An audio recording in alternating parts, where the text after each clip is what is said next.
Hijo, qué horrible, qué horrible. Un temblor se resquebrajó todo el edificio y el apartamento. Esse foi o áudio que eu recebi da minha mãe de 63 anos enquanto assistia ao Jogo do Brasil. Ela mora sozinha na Venezuela, no 8º andar de um prédio, numa das regiões mais movimentadas de Caracas. Ela me ligou 3 minutos depois, com os mesmos gritos, com mais desespero ainda. Assim como o prédio dela, outros tinham rachado ou simplesmente caído. No meio da empolgação dos meus colegas, eu estava a milhares de quilômetros de onde eu realmente queria estar. Avisei a minha namorada na hora, que também é venezuelana, mas mora aqui no Brasil, temendo que na cidade onde a família dela morava, a tragédia também tivesse chegado. Entrei nas redes sociais e o que vi foi o que parecia uma zona de guerra. Venezuelanos entre ou sob prédios que se tornavam ruínas em questão de segundos, ou sufocados por uma grandíssima poeira. ¡Temblando, está temblando! ¡Ay, no! Ninguém, nem os próprios venezuelanos no país sabiam o que acontecia. Mas os dados, mais trágicos do que esperávamos, vieram. O país foi atingido por um fenômeno muito raro e perigoso: um duplo terremoto. Isso acontece quando 2 tremores muito fortes ocorrem praticamente no mesmo lugar, um logo atrás do outro. Primeiro, veio um tremor de magnitude 7.2. Apenas 39 segundos depois, um segundo terremoto, ainda mais forte, de magnitude 7.5, atingiu o país. Como o primeiro tremor já havia deixado as casas e os prédios balançando e rachados, o segundo veio para derrubar tudo. A força desse desastre foi tão grande que destruiu estradas, estourou canos e gerou poeira densa que dificultou os resgates.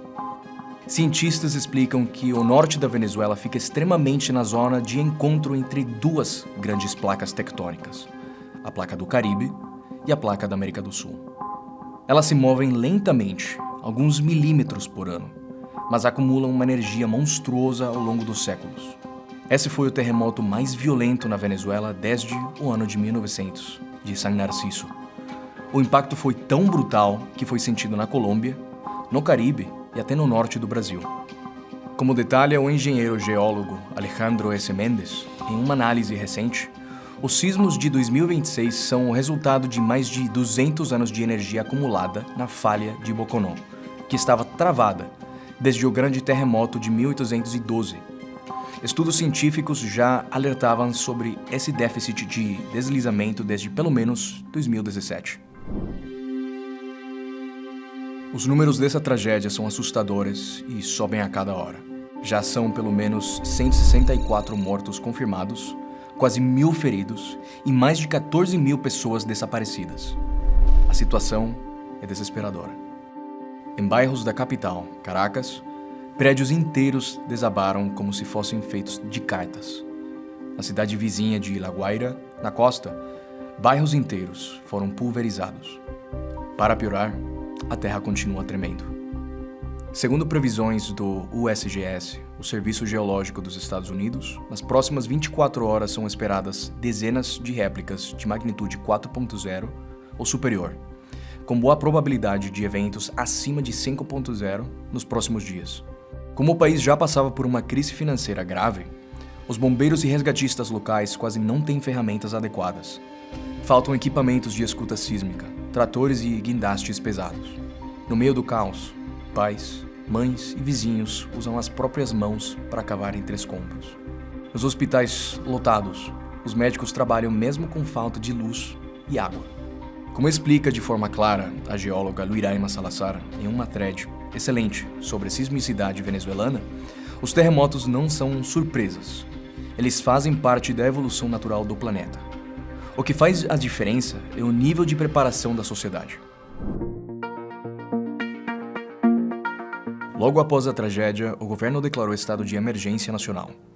A presidente interina ordenou o fechamento do principal aeroporto do país, Maiquetía, porque a pista e os prédios ficaram danificados.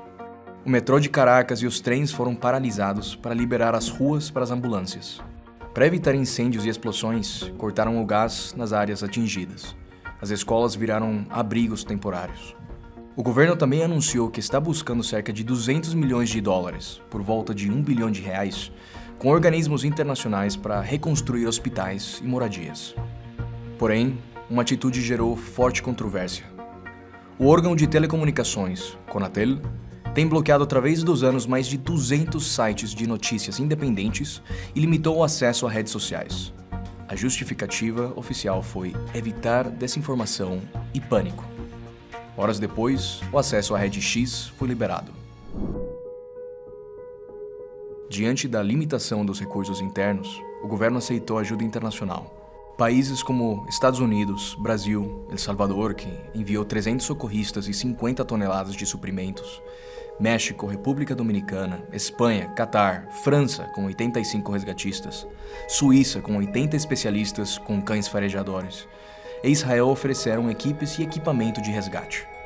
No entanto, a capacidade de resposta local ficou gravemente comprometida pela situação dos corpos de bombeiros e serviços de emergência. Anos de crise econômica e desgoverno chavista resultaram em um abandono desses serviços.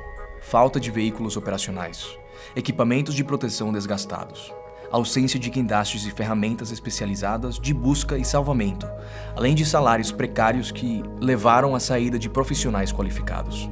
Relatos de ONGs e da imprensa venezuelana mostram que, há anos, muitos quartéis de bombeiros operam com frota reduzida. Em alguns casos, apenas 2 caminhões de funcionamento onde deveriam haver dezenas, sem água suficiente para combater incêndios e sem equipamentos modernos de resgate em estruturas colapsadas.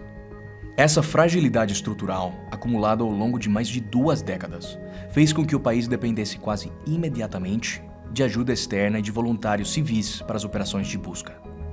Quando eu estava vindo gravar, recebi uma ligação com a informação de um novo tremor. As notícias e as atualizações chegam o tempo todo. Para se manter atualizado, cadastre-se gratuitamente na newsletter da Brasil Paralelo, o Resumo BP. Lá você receberá nosso trabalho jornalístico de graça. Leia o QR Code e nós te informaremos sobre todas as notícias dessa tragédia. Força para a Venezuela, para minha família e para todas as famílias do país.